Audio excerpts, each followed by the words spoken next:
Jama Masjid park में AIMIM प्रमुख असदुद्दीन ओवैसी की जनसभा संपन्न। मुरादाबाद के जामा मस्जिद पार्क में ऑल इंडिया मजलिस इत्तेहादुल मुस्लिमीन AIMIM के राष्ट्रीय अध्यक्ष और सांसद बैरिस्टर असदुद्दीन ओवैसी की एक विशाल जनसभा का आयोजन किया गया। इस जनसभा में बड़ी संख्या में लोग और पार्टी कार्यकर्ता उपस्थित रहे। कार्यक्रम के दौरान ओवैसी ने मुख्य रूप से देश के मौजूदा राजनीतिक हालातों, युवाओं के मुद्दों और हालिया प्रदर्शनों पर खुलकर अपनी बात रखी। जनसभा को संबोधित करते हुए असदुद्दीन ओवैसी ने केंद्रीय शिक्षा मंत्री धर्मेंद्र प्रधान के इस्तीफे को देश के युवाओं और उनके लंबे संघर्ष व आंदोलन की बड़ी जीत बताया। ओवैसी ने जोर देकर कहा कि दिल्ली के जंतर मंतर पर प्रदर्शन करने वाले युवाओं ने मोदी सरकार को यह स्पष्ट संदेश दे दिया है कि देश में किसी भी प्रकार की तानाशाही नहीं चलेगी और देश केवल संविधान के दायरे में ही चलेगा। उन्होंने भविष्य में पेपर लीक जैसी घटनाओं के पूरी तरह से रोके जाने की मांग की। उन्होंने इसे अत्यंत दुखद और युवाओं के भविष्य के साथ खिलवाड़ करार दिया। दिल्ली में प्रदर्शन के दौरान पैलेट गन लगने से घायल हुए 4 युवकों का जिक्र करते हुए ओवैसी ने इसकी निष्पक्ष जांच कराने की मांग की। साथ ही उन्होंने छात्रों पर लाठीचार्ज करने, उनके सिर फोड़ने और दुर्व्यवहार करने वाले दोषी पुलिसकर्मियों के खिलाफ सख्त कार्रवाई की मांग उठाई। कार्यक्रम के दौरान ओवैसी ने मुस्लिम समाज को राजनीति में अपनी हिस्सेदारी बढ़ाने और एकजुट होने का आह्वान किया।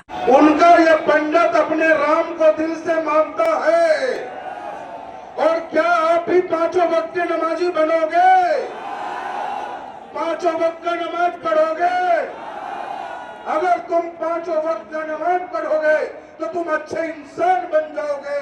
5 वक्त के नमाज पढ़ोगे तो बैरिस्टर साहब की तरह लोगों की मदद करना शुरू कर दोगे। अब रही बात कि आपको पीटा जाता है, कौन करता है वो जुल्म? अरे अपने ही गिराते हैं नशे मन पे बिजलियां, अपने ही गिराते हैं नशे मन पे बिजलियां। दोस्तों, अरे आप उस कौम में जन्म लिए हो जिस कौम नाम सोफिया कुरैशी था। और अगर कोई आपसे इस हिंदुस्तान में यह कहता हो कि ये पाकिस्तानी है, अगर आपसे कोई ये कहता हो कि देश का गद्दार है, तो उससे कह देना, ऐ सुन, मैं वो मुसलमान हूं जो मुसलमान ईमान रखता हूं, मुसलमान हूं। जब देश का बंटवारा हुआ, देश के बंटवारे के बाद वो मुसलमान चले गए पाकिस्तान, जिसे हिंदुस्तान की सरजमीन से मोहब्बत नहीं था। बैरिस्टर असदुद्दीन ओवैसी साहब के साथ चलकर आने वाली 2027 के चुनाव में जो भी उम्मीदवार आपको मिल जाए, पतंग चुनाव चिन्ह के बटन को दबा देना। यकीन जानो।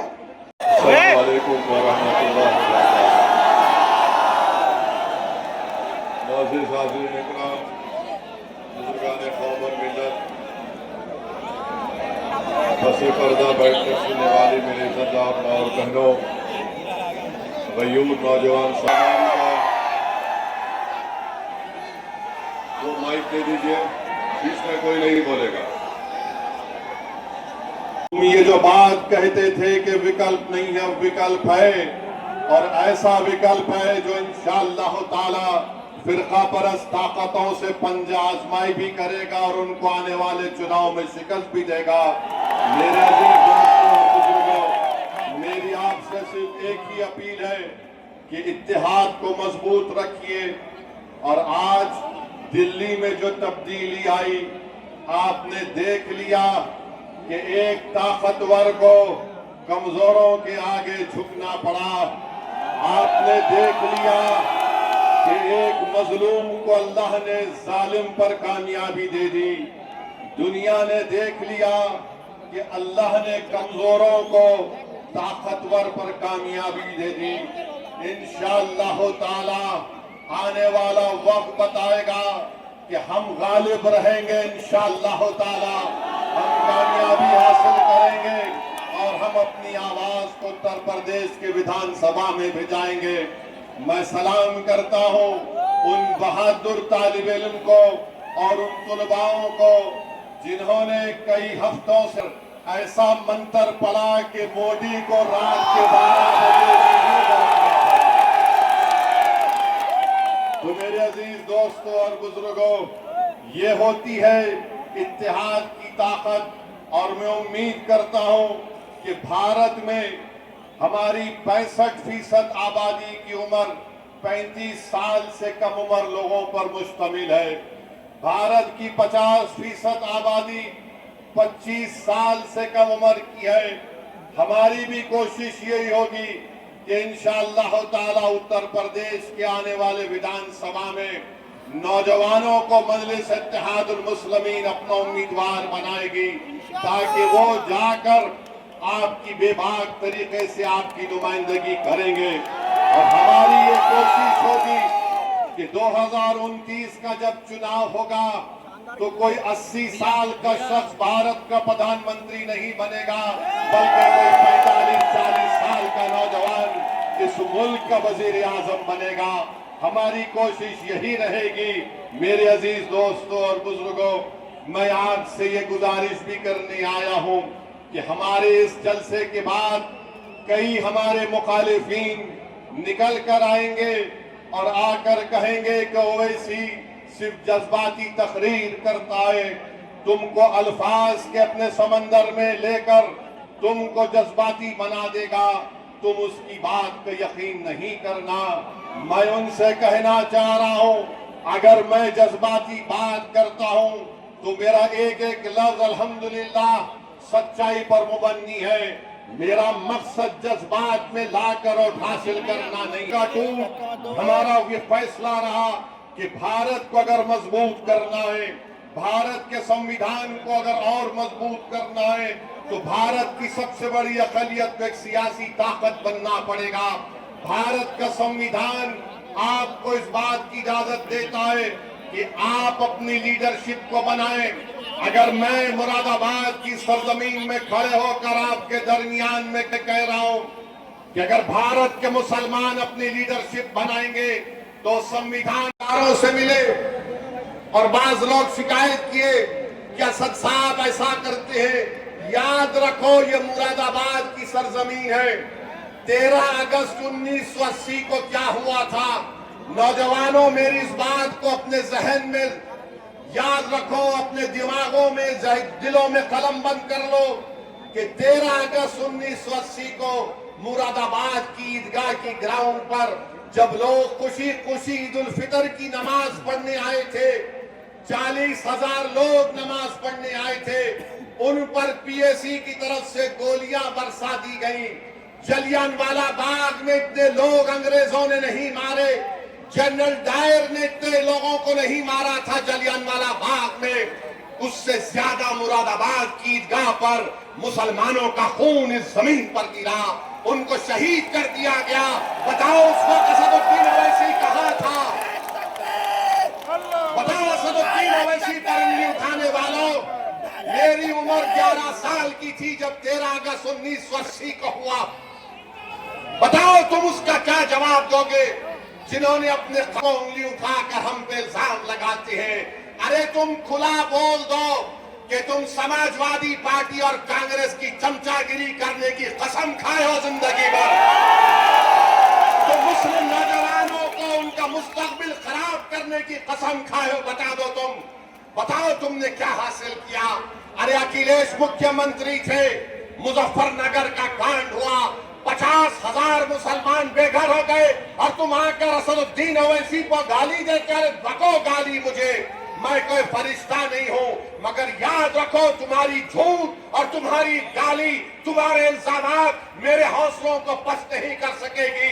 मैं जब तक जिंदा रहूंगा जालिमों से मुकाबला करता था और करता रहूंगा इंशाअल्लाह ताला। दोस्तों और बुजुर्गों, इंशाअल्लाह फिक्र मत करिए, आप वैसा ही होगा। अब ठाकुर द्वारा विधानसभा असदुद्दीन ओवैसी को गाली देने वालों, जरा ये तो बता दो कि महकमे माल उत्तर प्रदेश की रेवेन्यू डिपार्टमेंट ने ठाकुर द्वारा तहसील में 36 मस्जिदें, मदरसे, मज़ारात और कब्रिस्तान को बुलडोजर करने की एक लिस्ट बनाई है। यहाँ के विधायक कौन है? नवाब जान खान। ये क्या कर रहे हैं? क्या कर रहे हैं? 36 कब्रिस्तानों को कब्रस्तान को, मस्जिद को, मज़ारात को मिस्मार करने का प्रोग्राम है। नवाब जाखा साहब, कुछ तो मुंह खोलो, कुछ तो बोलो। अरे अगर लड़ नहीं सकते तो कम से कम जबान को तो जुम्बिश दो। उत्तर प्रदेश की ये जालिम सरकार मस्जिदों को निशाना बना रही है। हम उत्तर प्रदेश की सरकार से पूछना चाहते हैं, मुख्यमंत्री बाबा से, जरा ये तो बता दो कि अगर 100 साल से कोई मस्जिद, दरगाह, खानकाह, मजार है तो क्या वक्फ यूजर का कानून नहीं है? बताओ तुम किस बुनियाद पर नोटिस दे रहे हो? क्या भारत में एडवर्स पोजीशन का कानून खत्म हो गया? हम 100 साल से हमारे पास है, तुम अचानक उठकर कह रहे हो कि नहीं ये सरकार की जमीन है। अरे याद रखो, ये तुम्हारा जुल्म अब चलने वाला नहीं है। हम ना कभी तुम्हारे जुल्म से डरे, ना कभी डरने वाले हैं इंशाअल्लाह। तुमने अतीत को गोलियां मार दी, तुमने मासूम बच्चों का इनकाउंटर कर दिया, तुमने 100 की तादाद में बुलडोजर लगाकर घर को तोड़ दिया, तुमने जिंदगियां बर्बाद की। मगर याद रखो, हम सिर्फ डरने वाले अल्लाह से हैं। यकीनन वक्तिया तौर पर हमको तकलीफ जरूर हुई, यकीनन हमारे घर में आंसू बहाए गए, मगर हमने अपने आंसू को बहाया, मगर हमारे हौसलों को हमने पस्त होने नहीं दिया। क्योंकि जुल्म करने वालों, सुनो आरएसएस वालों, तुम्हारे पास इख्तिदार की ताकत है, तुम्हारे पास हर चीज है। हम गरीब और मजलूमों के पास अगर कोई ताकत है, ये 2 हाथ है और अल्लाह है। ये 2 हाथ है और अल्लाह है। हम हर बार अल्लाह के सामने अपनी बात को रख रहे हैं। इंशाअल्लाह ताला जब नमरूद और फिरौन का इख्तिदार नहीं रहा तो तुम्हारा इख्तिदार कहाँ रहेगा? नदीम जो अलीगढ़ से, शादाब अलीगढ़ से, अफजल अलीगढ़ से और फैज अलीगढ़ से आए हैं, तो मेरे भाई आपने एक बात को भी देखा होगा कि उस जंतर मंतर पर ऐसा मंतर पड़ा जा रहा था कि हैदराबाद और मुंबई में ये जो बच्चे मीम्स बना रहे थे, मैं तौबा ही कर सकता हूं, क्या क्या कर दिया आपने। मोदी को नहीं छोड़ा, बाबा को नहीं छोड़ा, संघ परिवार को नहीं छोड़ा, सबको बता दिया क्या क्या कर दिया। बहरहाल मेरे भाई, डरने और घबराने की जरूरत नहीं है।